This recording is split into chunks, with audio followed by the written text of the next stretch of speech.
বিসমিল্লাহির রহমানির রহিম। আসসালামু আলাইকুম রহমাতুল্লাহ। সবাইকে পবিত্র ঈদ উল ফিতরের শুভেচ্ছা ও অভিনন্দন। ঈদ মোবারক। মহান আল্লাহর অশেষ রহমতে সারা দেশবাসী অত্যন্ত আনন্দ উৎসবের মাঝে গতকালে ঈদ উল ফিতর উদযাপন করেন।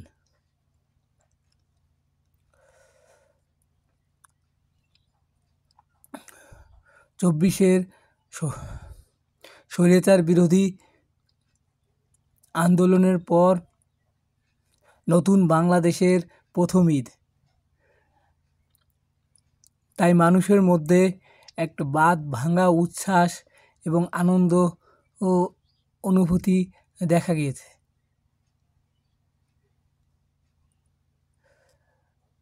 সকলেই নিজের সাধ্যমতো ঈদটাকে স্মরণীয় করে রাখার জন্য আনন্দ উৎসব করেছেন। ঢাকার উত্তর সিটি কর্পোরেশন রাজধানী মোগল ঐতিহ্যের ঈদ শোভাযাত্রার আয়োজন করেছিল। আয়োজনে সব কিছু ঠিক ছিল।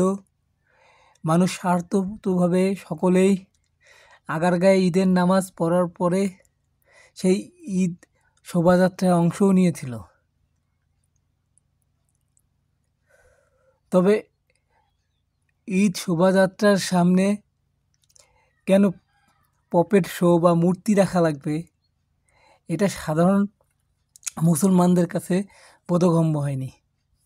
বিশেষ করে গাধা পিঠে উল্টোভাবে বসানো মোল্লা নাসির উদ্দিনের একটি মূর্তি নিয়ে সবাই সমালোচনা করছেন, এবং এটা সমালোচনা করাই বাস্তবসম্মত।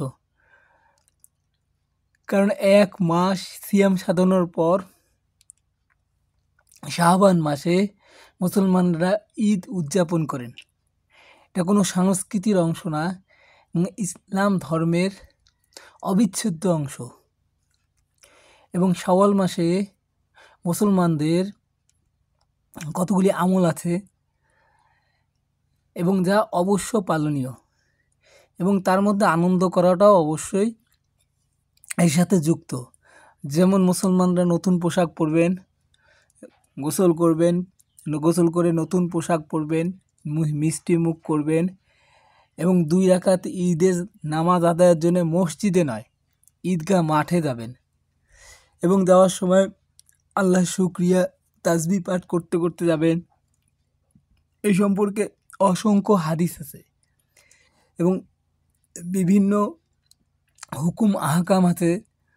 যেমন ঈদের নামাজ 6 তাকবীরের সাথে আদায় করা, নামাজের পর খুতবা হওয়া, ইত্যাদি ইত্যাদি। এই সম্পর্কে যে হাদিসগুলো সহিহ বুখারীতে পাওয়া যায় তা অনলাইনেও দেওয়া আছে। এই যে banglaHadith.com, এখানে 2 ঈদের মোট 36টি হাদিসের বর্ণনা আসছে। দেখুন, 2 ঈদের এবং এতে সুন্দর পোশাক পরা, তারপরে ঈদের দিন বর্ষা বা ঢালের খেলা বা মুসলমানদের প্রতি উভয় ঈদের রীতিনীতি, ঈদ উল ফিতরের দিন বের হওয়ার আগে আহার করা, তারপরে কুরবানি ঈদে আহার করা, কুরবানির দিন আহার করা, এবং মিম্বর না নিয়ে ঈদগাহে গমন করা, পায়ে হেঁটে বা সওয়ারিতে আরোহণ করে ঈদের জামাতে যাওয়া, আজান ও ইকামত ছাড়া খুতবার পূর্বে সালাত আদায় করা,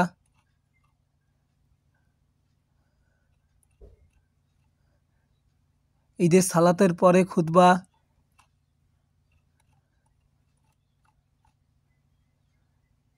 ঈদের জামাত ও হারাম শরীফে অস্ত্র বহন নিষিদ্ধ করা,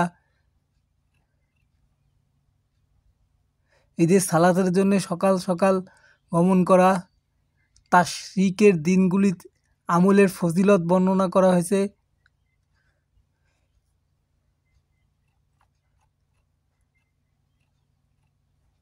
এবং দ্বিতীয় পাতায় আরও ঈদের দিন বর্ষার সামনে পুঁতে সালাত আদায় করা, মহিলাদের এবং মাসিক চলা মহিলাদের ঈদগাহে গমন, বালকদের ঈদগাহে গমন, ঈদের খুতবা দেওয়ার সময় মুসল্লিদের দিকে ইমানের মুখ করে দাঁড়ানো, ঈদগাহের চিহ্ন রাখা বা ঈদগাহকে সাজানো, ঈদের দিন মহিলাগণের প্রতি ইমামের উপদেশ দেওয়া,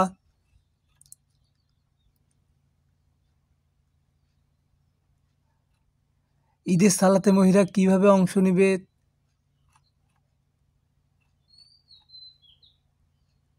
ঈদের খুতবার সময় ইমাম ও লোকদের কথা বলা, খুতবার সময় ইমামের নিকট কোনো প্রশ্ন করা,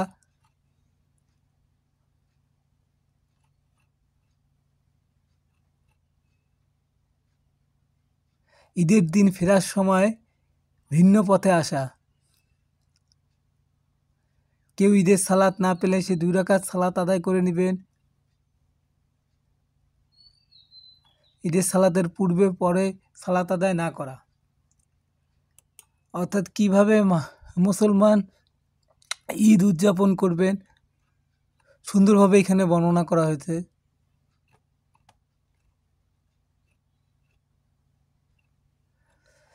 অবশ্যই এই পেজের লিঙ্কটা ডিসক্রিপশন বক্সে দিয়ে দেওয়া হবে, যাতে আপনারা বিস্তারিত পড়তে পারেন।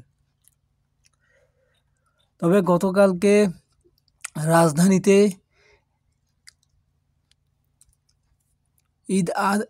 ঈদের নামাজ পড়ার পরে মোঘল ঐতিহ্যের ঈদ শোভাযাত্রা লাখো জনতার বাঁধ ভাঙ্গা উচ্ছ্বাস প্রকাশ করেন।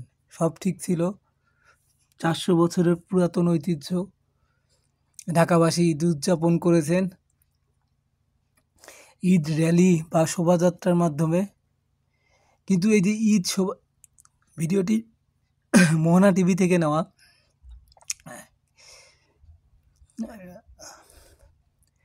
কিন্তু এই শোভাযাত্রার সামনে এই পুপেট শোটা না থাকলে অবশ্য ভালো হতো এবং কোনো বিতর্কই হতো না। কারণ এই যে পুপেট শোয়ের এই যে গাধার পিঠে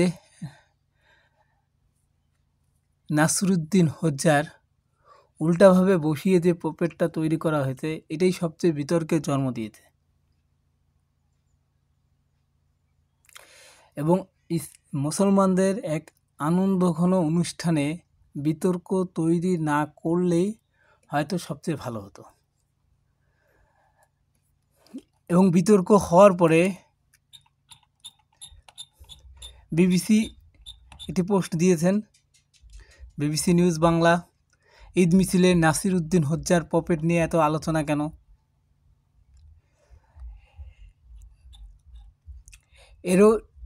এই পেজেরও লিঙ্কটি ডিসক্রিপশন বক্সে দিয়ে দেবো, আপনারা পুরোপুরি পড়বেন। আমি বিশেষ কিছু অংশ পড়ি। দেখুন, ফেসবুকে সেটি শেয়ার করে অনেকে নানা রকম মন্তব্য হাস্যরস করতে দেখা গেছে।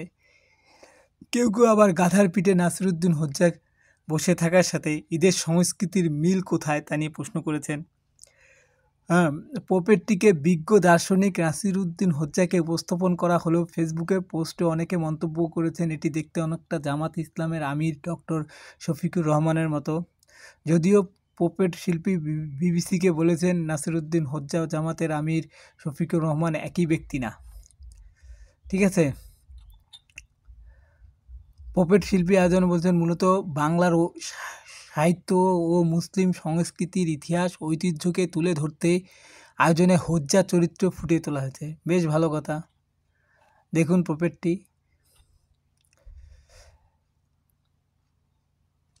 এই ভিন্ন ঈদ আয়োজন নিয়ে সাংস্কৃতিক উপদেষ্টা মোস্তফা সরওয়ার ফারুকী বিবিসি বাংলাকে বলেছেন, অভ্যুত্থানের পরবর্তী সময়ে দেশের সংস্কৃতি যাত্রা ঠিক পথে হওয়া খুব জরুরি ছিল। তিনি বলেন, বাংলাদেশের 54 বছরের ইতিহাসে এবার যে শিল্পকলা একাডেমি প্রথমবারের মতো 4 রাত্রের উৎসব হলো, বা ঢাকা সিটি কর্পোরেশনের উদ্যোগে এবং সাংস্কৃতিক মন্ত্রণালয়ের সহযোগিতায় ঈদ মিছিল হলো, বা বর্ষবরণ উপলক্ষে 2 দিনব্যাপী সকল জাতিগোষ্ঠীর অংশগ্রহণে যে উৎসব হতে যাচ্ছে, এই সব অন্তর্ভুক্তমূলক সংস্কৃতির নীতির প্রকাশ। এই দেশটা সবার। বেশ ভালো কথা, এইটা সংস্কৃতির একটা অংশ।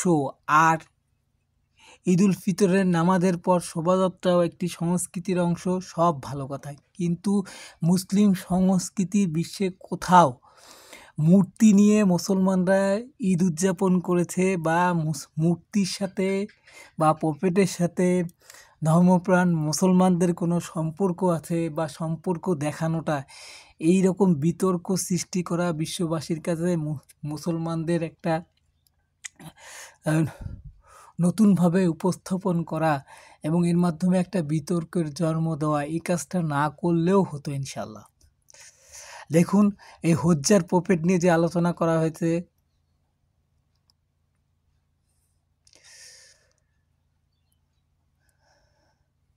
পপেট হিসেবে আরও রজনীর বিখ্যাত চরিত্র কিংবা বাচ্চাদের কাছে জনপ্রিয় এইসব চরিত্র এখানে ঠাঁই পেয়েছে বলা হয়েছে। দেখুন, এই মূর্তিটি, এই পপেটের মূল শিল্পী ছিলেন জগন্নাথ বিশ্ববিদ্যালয়ের শিক্ষক সহকারী অধ্যাপক জাহিদুল হক। সে দাবি খারিজ করে দিয়েছেন কেউ কেউ। গোপবিহীন নাসিরউদ্দিন হোজ্জা এবং জামাতের আমিরের চেহারার মিল কোথা তুলে ধরেছেন, কিন্তু পপেটের মূল শিল্পী জগন্নাথ বিশ্ববিদ্যালয়ের শিক্ষক সহকারী অধ্যাপক জাহিদুল হক সে দাবি খারিজ করেছেন। তিনি বিবিসি বাংলাকে বলেছেন, নাসিরউদ্দিন হোজ্জার পপেটের ক্যারেক্টারটি বানানোর জন্য ছবিটি নেওয়া হয়েছিল একটি আরবি বইয়ের প্রচ্ছদ থেকে। প্রচ্ছদের সাথে নির্মিত ওই পপেটটির চেহারার অনেক মিল রয়েছে। এবং সহকারী অধ্যাপক হক বলেন, নাসিরউদ্দিন হোজ্জা জামাতের আমির একই ধরনের ব্যক্তিত্বের লোক না। হয়তো এখানে পোশাকের কারণে এক ধরনের মিল পাওয়া গেছে, এটা এক ধরনের কাকতাল।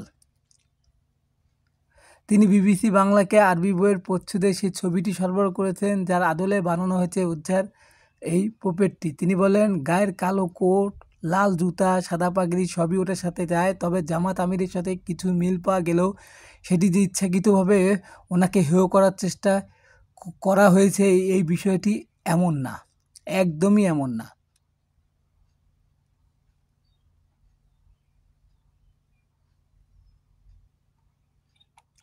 দেখুন, এবার এই ছবিটা আপনাদের একটু দেখাই। দেখুন এই ছবির লুকটা, এবং এই যে নাসিরউদ্দিন হোজ্জার যে পপেটটা তৈরি করা হয়েছে, এটা অবশ্যই যে দ্য বিজনেস স্টাডি বাংলার একটি পেজ, এই পেজের লিঙ্কটিও আপনাদের দিব। দেখুন এই যে এই পপেটটি, এই চেহারার কতটা অমিল আছে। দেখুন একটা গোলগাল মুখ অভাব। দেখুন ওর ভুরুটা অবশ্যই কালো। যে নাসিরউদ্দিন, এই যে ছবির অনুকরণে বানানো হয়েছে নাসিরউদ্দিন হোজ্জার পপেটটি, এটা ভালো করে খেয়াল করুন। একটা গোলগাল চেহারা, এর নাকটা খেয়াল করুন, এর চোখের নিচে যে দাগটা, প্লাস এই যে ভুরু, কালো ভুরু ছিল। কিন্তু কেন এই পপেটে ঠিক এইভাবে করা হলো? দেখুন মুখভাব, নাক। আচ্ছা, লুকটা আরেকটু ভালো করে দেখার জন্যে আমি আপনাদের আরেকটা ভিডিও দেখাই। জাস্ট এই লুকটা দেখুন, সাইড লুকটা। এটা কি নাসিরউদ্দিন হোজ্জার এই ছবির সাথে বনে? কখনোই বনে না। তার মানে তারা ইচ্ছা করেই ওনার এই যে শারীরিক গঠন, এই গঠনের সাথে বনে? দেখুন না। নাসিরউদ্দিন হোজ্জার এই ছবিটা দেখুন, জাস্ট লুক, শেপ, তার মুখের গঠনটা দেখুন কত গোলগাল, এটার সাথে এটা বনে? এটা গোল না। তারপরে দেখুন স্পষ্ট ভুরুগুলি, তার কপালটা দেখুন কালো ছিল, কালো। তার এটাকে সাদা কেন করলো? কে করেছে এই সাদাটা বলুন? কেন এটা তার সাথে মিল রাখা হলো? এই যে দেখুন, দেখেছেন তার শেপের সাথে কেন মিললো? তার নাকের সাথে কেন মিললো? তার আউটলুকের সাথে কেন মিললো? কেন এটা মিলিয়ে করা হলো? তারপরে উনি কি বলছেন দেখেন, শেষে একই রকম মনে হলেও বা কাউকে নাসিরউদ্দিন হোজ্জার মতো লাগলেও সেইটি নিয়ে সামাজিক যোগাযোগ মাধ্যমে নেতিবাচক আলোচনার সুযোগ নেই। মন্তব্য করেন। তিনি সমালোচনার জন্ম দিয়েছেন।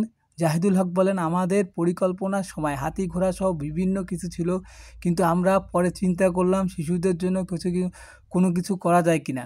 সেই জায়গা থেকে আরব্য রজনীর কিংবা বাচ্চাদের প্রিয় কিছু চরিত্র আমরা যুক্ত করতে চেয়েছিলাম। সেই চিন্তা থেকেই আলাদ্দিন, আলিবাবা 40 চোর, নাসিরুদ্দিন হোজ্জার মতো শিশুদের প্রিয় চরিত্রগুলো ফুটিয়ে তোলার চেষ্টা করেছে। আলহামদুলিল্লাহ, এটি শুধু বাচ্চাদের আনন্দ দেওয়ার জন্য করা হয়েছে, এখানে বার্তা দেওয়ার কোনো বিষয় ছিল না। বেশ ভালো কথা। কিন্তু যারা পপেটটা বানিয়েছে, মানে যারা মূলত এই কাজগুলো করেন, তারা জানেন যে মুখের অভাবগুলো ফুটিয়ে তোলার জন্য কী কী করতে হয়, কীভাবে করলে পার্থক্য তৈরি হতো। তাহলে কেন ডক্টর শফিকুর রহমানের অবয়বের সাথে মিল রেখে নাসিরুদ্দিন হোজ্জার ছবিটি তৈরি করলেন? কেন তারা এই বিতর্কটা তৈরি করতে গেলেন? এটাই বড় প্রশ্ন। আচ্ছা, এবার কেন নাসিরুদ্দিন হোজ্জা গাধার পিঠে উল্টো দিকে মুখ করে বসেছিলেন? এই প্রশ্নটার সমাধানে যাই। দ্য বিজনেস স্টাডি, তারা খুব সুন্দরভাবে, এখানে তারা আরও কিছু স্ট্যাটাস, মানে ফেসবুকে যে স্ট্যাটাসগুলো দিয়েছেন এই যে নাসিরুদ্দিন হোজ্জার সম্পর্কে, ঠিক আছে,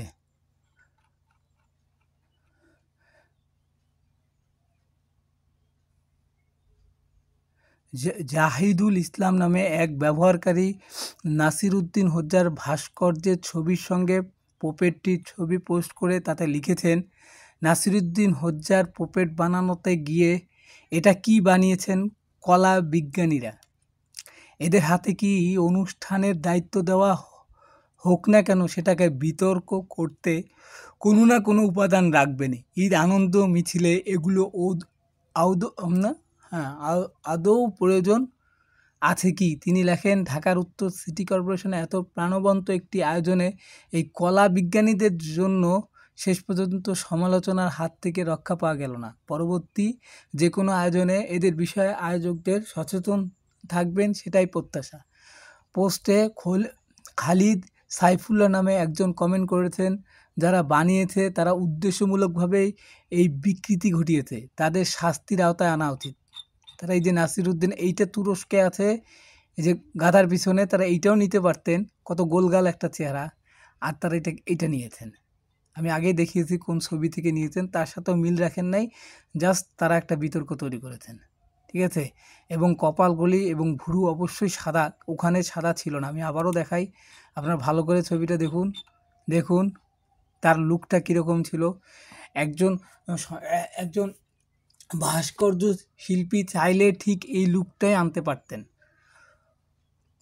এবং সেখানে অবশ্যই ভুরু কালো ছিল, জাস্ট ভুরুটা কালো করে দিলেই, এবং এই যে চোখের যে নিচের যে টানটা, বাঁকা টানটা, এবং তার এই যে ফেসের যে দুই দাগটা, এই দুই দাগটা ওই রকম করে দিলেই আর বিতর্ক হতো না। কিন্তু জাস্ট তারা এইভাবে করেছেন, কারণ এই সেমটা এইখানে বনে, দেখুন, জাস্ট দেখুন আউটলুক, ইউসি, এই জন্যে এইটার সাথে এটা মিল হচ্ছে, এবং মিল করা ইচ্ছা করে হয়তো করেছেন, অথবা অনিচ্ছা সত্ত্বেও করেছেন, কিন্তু কি করেছেন, তারাই কি উদ্দেশ্য করেছেন তারা ভালো জানেন, এবং এই জন্যে তাদের একদিন জবাবদিহি করতে হবে, আমাকে না।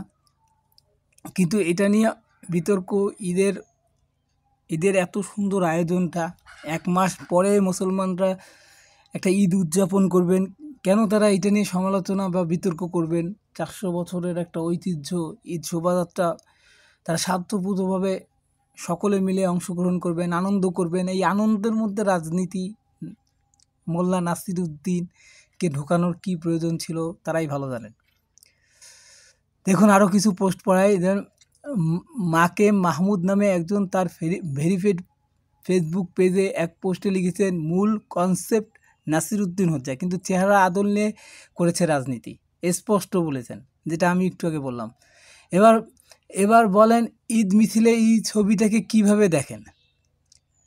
মোজাম্মেল হোসেন তোহা তার ভেরিফাইড ফেসবুক পেজে লিখেছেন, 15 বছরের ফেসিবাদের পতনের পরেও মানুষ প্রথম ঈদ মিছিল, এবার তাই আনন্দটাই দেখতে চাই এগুলো নিয়ে এসব বিতর্ক সমালোচনা না হোক। তিনি আরও লেখেন, ঈদের প্রধান মুসলমানদের ধর্মীয় উৎসব, এখানে ইসলামের সাথে সাংঘর্ষিক উপাদান যত কম রাখা যায় ততই ভালো ছিল।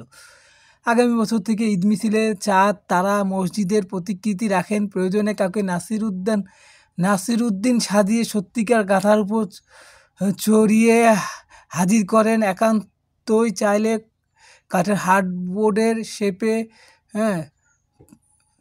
2D প্রতিকৃতি আনেন, কিন্তু এইরকম 3D মূর্তি যত এড়াতে পারেন ততই ভালো। খুব সুন্দরভাবে বর্ণনা করেছেন। দেখুন, এটা হচ্ছে তুরস্কের আঙ্কারায় গাধার পিঠে উল্টো করে বসা নাসিরউদ্দিন হোজ্জার ভাস্কর্য। নাসিরউদ্দিন হোজ্জা নাম শোনেননি এমন মানুষ হয়তো বিরল। তিনি মোল্লা নাসিরউদ্দিন নামে বেশি পরিচিত। তবে মধ্যপ্রাচ্য, মধ্য এশিয়া, ইউরোপ কিছু অংশে এই বিখ্যাত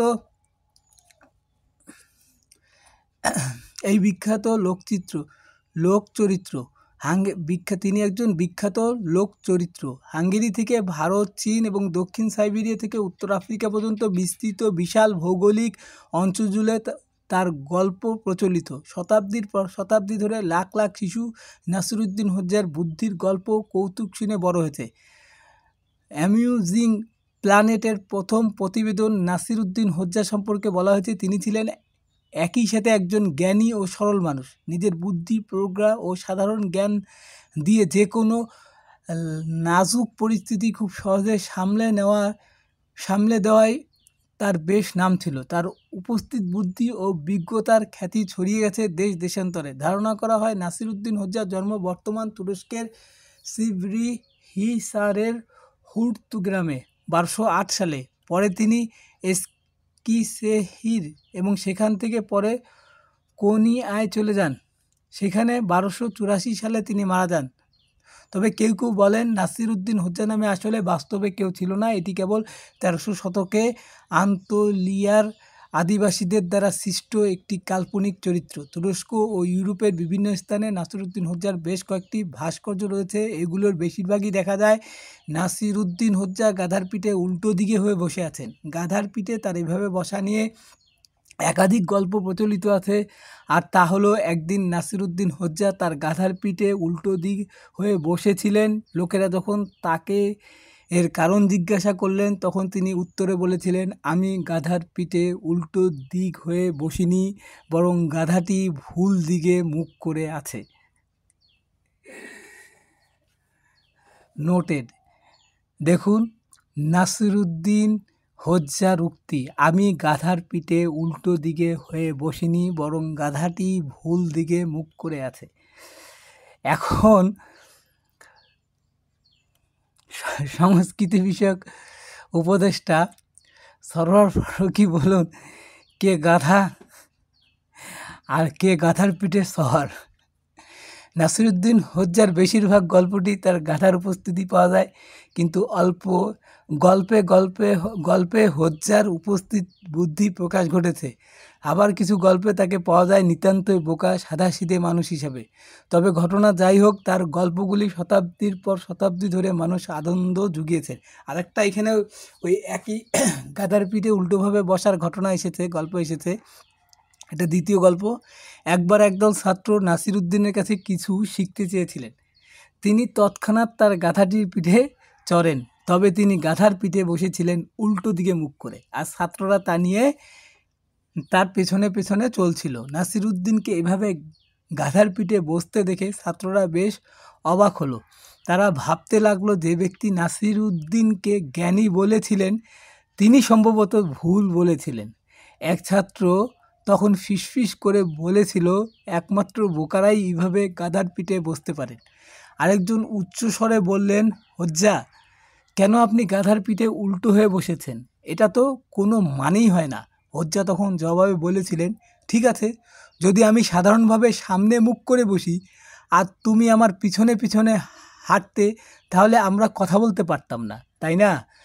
আর যদি তুমি আমার সামনে সামনে হাঁটতে, সেক্ষেত্রে তোমার পিঠ আমার দিকেই থাকতো, তখনও আমরা কথা বলতে পারতাম না।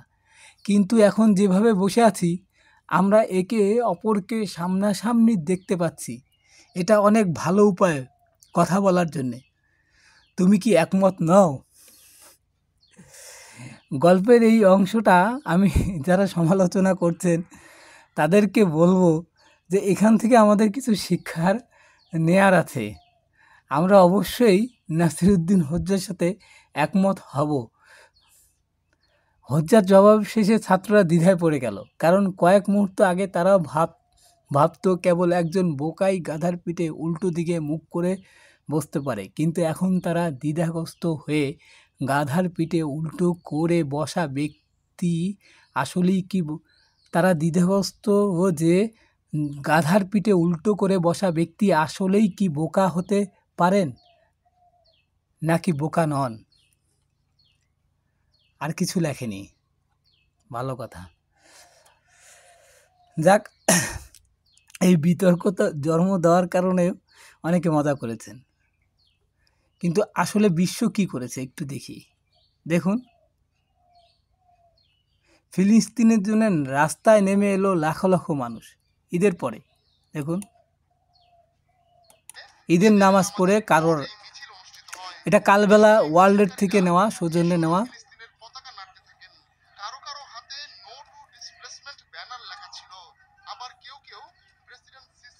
দেখুন, এটা মিশরের ঈদের নামাজ পড়ে তারা শোভাযাত্রা করেছেন ফিলিস্তিনিদের জন্য।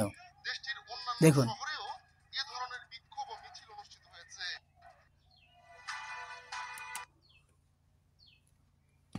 অবশ্যই এই ভিডিওটির লিঙ্কও আমি ডিসক্রিপশন বক্সে দিয়ে দেবো।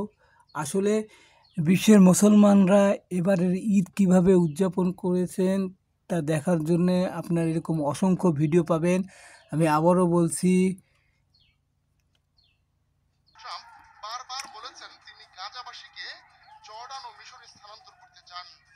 দেখুন কালবেলায় মিশরীদের এই যে বিশাল ঈদ আয়োজনের ভিডিওটি প্রকাশ করেছেন। আমি এই ভিডিওর লিঙ্কটি দিয়ে দিব। কালবেলাকে অবশ্যই ধন্যবাদ জানাই যে তারা এই সুন্দর ভিডিওটি আমাদের উপহার দিয়েছেন। দেখুন কত বিশাল শোভাযাত্রা করেছেন, এবং ঈদে নামাজ পড়ার পরেই তারা এই শোভাযাত্রাটা করেছেন এবং ফিলিস্তিনি ভাইদের সহযোগিতার জন্য, সমর্থন জানানোর জন্য। দেখুন আসলে বিশ্ব কিভাবে ঈদ উদযাপন করছেন। আমরা বিশ্ব মুসলিমের বৃহত্তম অংশ হয়ে আমরা কিভাবে ঈদ উদযাপন করছি আপনারা নিজেরাই দেখুন। এবং মনে করি ওই প্রফেটের সমালোচনা না করে আমাদের নিজেদের সমালোচনা করা উচিত। যদি আমরা নিজেদের সমালোচনা করতে পারি তাহলে পরবর্তীতে ইনশাল্লাহ কখনোই আমাদের কেউ বিভ্রান্ত করতে পারবে না। আমরা এক ফেসিবাদের হাত থেকে বের হয়ে আরেক ফেসিবাদ যুগে প্রবেশ করব না। আজকে এই পর্যন্তই। আপনারা ভালো থাকুন, সুস্থ থাকুন, আরও বেশি ঈদ আনন্দ করুন, কারণ এটি ইসলাম ধর্মের একটি অংশ, অবিচ্ছেদ্য অংশ, এবং মুসলমানদের একটি বৃহত্তম উৎসব এবং আনন্দ উৎসব। এবং আল্লাহ এবং তার রসুল 1400 বছর পূর্বেই আনন্দ উৎসব করতে বলেছেন। কিন্তু আনন্দ উৎসব আমরা কিভাবে করব, কখন করব, কিভাবে করব, এইটাই হচ্ছে আসল ব্যাপার। এবং আমরা যদি ইসলামের বিধান মতোই আনন্দ উৎসব করি তাহলে এখান থেকেও আমরা অবশ্যই ফয়দা বা সব হাসিল করতে পারবো। আর আমরা যদি মন গড়া ঈদ উৎসব করি বা মূর্তি নিয়ে, প্রফেট নিয়ে মিছিল করি, এর দায়ভার আমাদেরই। কারণ ওই মিছিলে হাজার হাজার মানুষ অংশ নিয়েছিলেন। কেন সমালোচনাটা বাইরে থেকে পরে অনলাইনে করা হবে? কেন ওই মিছিলের শুরুতেই যারা ওখানে অংশ নিয়েছেন তারা এই সমালোচনাটা করলেন না? 24-এর অভ্যুত্থানের পর হাজার হাজার মূর্তি ভাঙা হয়েছে, কেন ওই 10টা প্রফেট নিয়ে তাদেরকে ঈদ আয়োজন, এই উৎসব করতে হলো? এগুলি প্রশ্ন থেকেই যাবে। এবং এই ভুল জাতি কি বারবার আবার করবে? পরবর্তী ঈদ উৎসব, ঈদ আনন্দ, ঈদ শোভাযাত্রা কোনো সমালোচনা ছাড়াই সুন্দরভাবে সম্পূর্ণ হোক, এই প্রত্যাশা রেখে সবাইকে আবারও ঈদের শুভেচ্ছা জানিয়ে শেষ করছি। আসসালামু আলাইকুম রহমতুল্লাহ। ঈদ মুবারক।